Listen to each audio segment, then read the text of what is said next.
কম বাজেটের মধ্যে কিভাবে বাসায় পিকনিক করা যায় চলো ওইটারই একটা ধারণা শেয়ার করি তোমাদের সাথে। তো সেদিন হুট করে আমরা প্ল্যান করলাম আমরা একটা ছোট্ট করে পিকনিক করবো বাসার মধ্যে, যার কারণে আমরা চলে গেলাম একটা সুপার শপে গিয়ে আমি ইনস্ট্যান্ট নুডলস নিয়ে নিলাম, যেটার পার পিস ছিল 35 টাকা।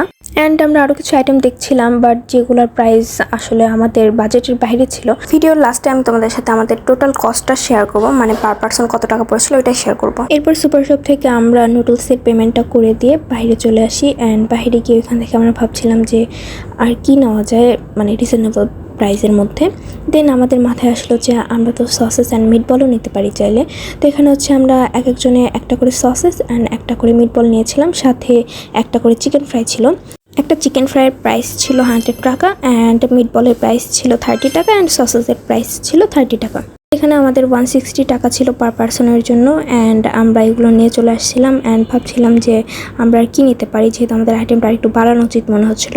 তো আমরা এখান থেকে বের হওয়ার পর আমাদের মাথায় আসলো যে এত কিছু নিলাম, বাট আমরা তো একটা সোডা টাইপ কিছু। তারপর সিপি থেকে কেনাকাটার পর আমরা একটা কোক নিয়ে নিলাম, যেটা প্রাইস আই গেস 35 টাকা ছিল।